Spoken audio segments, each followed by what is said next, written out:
Hey everyone, today we're going to talk about something called two-level systems, or TLSs for short.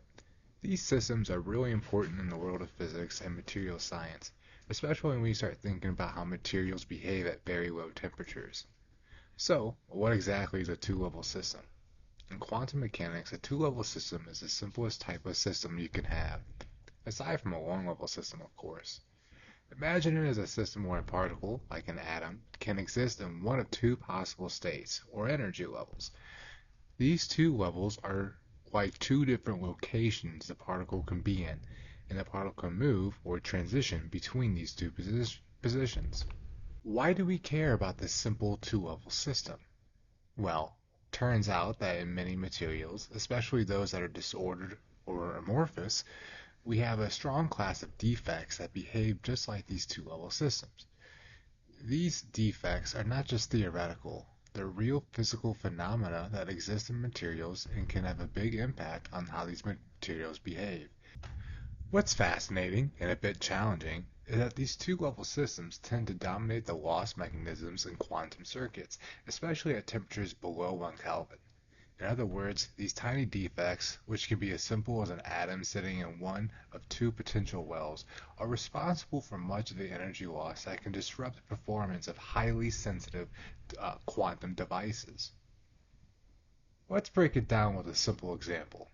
Imagine you have a ball sitting in one of two valleys, like a hill with two dips on either side. The ball represents our tiny particle, and the two valleys are the energy levels it can be in. If the ball has enough energy, it can roll over the hill and move from one valley to the other. But in the world of quantum physics, even if the ball doesn't have enough energy to roll over the hill, it might still tunnel through the hill to the other side. This tunneling is a key feature of two-level systems and is something that only happens at the very small scales of atoms and particles. TLSs are found in many different places, but they're especially common in materials that don't have a regular or repeating pattern, what we call amorphous materials. These materials are like glass, some plastics, and certain thin films we use in technology. Because the atoms in these materials aren't arranged in a neat pattern, there are lots of different energy levels where the atoms can settle, and that's where TLSs come into play. The random arrangement means that there are lots of two-level situations where an atom can jump between two energy states. Finally, let's talk about why TLSs are important for technology. In devices like quantum computers, we use special materials that need to be kept very cold to work properly. But as mentioned before, TLSs can mess with these devices by creating noise and loss, which makes computers much less reliable.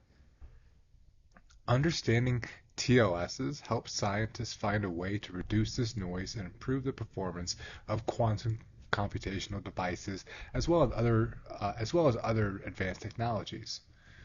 By learning about TLSs, we can make our devices more powerful and more efficient, and perhaps even use the TLSs to our advantage.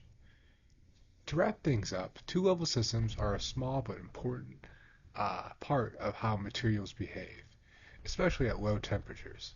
They cause noise in electronic devices, but by understanding them better, we can find ways to reduce that noise and improve our technology. We'll test this out in the next video. Thanks for listening.